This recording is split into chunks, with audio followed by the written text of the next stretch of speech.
مشويات الكيلاني فتح في بورسعيد تقريبا النهارده الافتتاح الرسمي اليوم.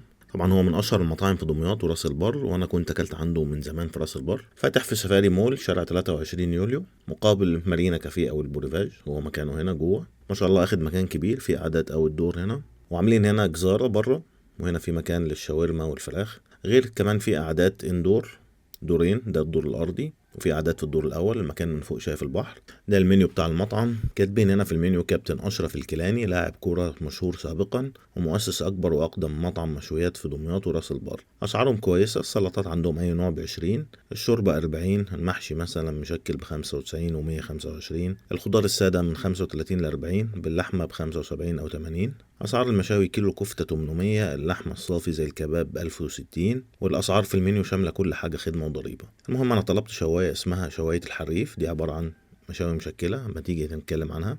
وكل مشاوي عندهم بينزل معاها سلطات، عشان كده ما طلبتش اي سلطه بره. هنا هم جابوا لنا واحد شوربه لسان عصفور من عندهم، دي الشوربه فيها قطعه لحمه كده بالعظم، اعتقد ان هي ضاني. الشوربه حلوه بس باين فيها طعم الضاني الخفيف كده، فاللي ما بيحبش الضاني ممكن ما تعجبوش قوي.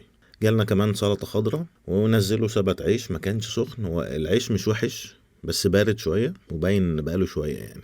وانا شايف منزلين لترابيزات تانية عيش سخن. كمان بينزل سيرفيس سلطات عبارة عن جبنة وسلطة خضراء تاني، مخلل خيار، طحينة وليمون معصفر. الجبنة حلوة، حادقة شوية زيادة بس حلوة، ليمون معصفر حلو، الطحينة كويسة شغالة. وهنا وصلت المشاوي، عبارة عن 4 قطع كفتة، 3 قطع كباب، قطعتين لحمة ستيك، و2 صيغ نيفة، وقطعتين سجق. الفراخ تقريبا 8 قطع، او اللي هي تقريبا ما يعادل نص فرخة، ومعهم رغيف حواوشي نصين.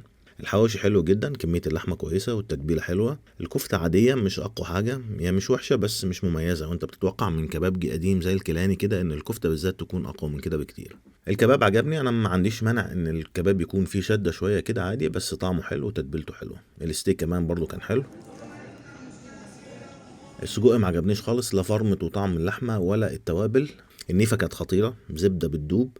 الفراخ حلوة وطرية ونضيفة، مستوية كويس جدا، وطعم الشوي باين فيها، بس التتبيلة محتاجة تظبيط شوية، هي أولا ناقصة ملح، وبعدين فيها سكة التوابل اللي هي زي الكركم والحاجات دي مش ذوقي الشخصي بصراحة. طلبت كمان فتة سادة، وطلبت منهم ان الصلصه تيجي لوحدها بره، ما تحطش على الرز. الفته كانت خطيره والصلصه بتاعتها روعه، ومن اكتر الحاجات اللي عجبتني عندهم.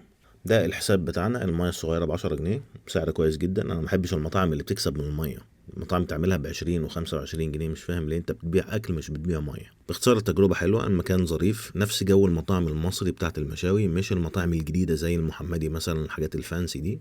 مطعم مصري شبه جو كده صبحي كابر وحضرموت والحاجات دي. والاكل حلو واسعار كويسه جدا بالمقارنه باسعار باقي المطاعم اللي في السوق.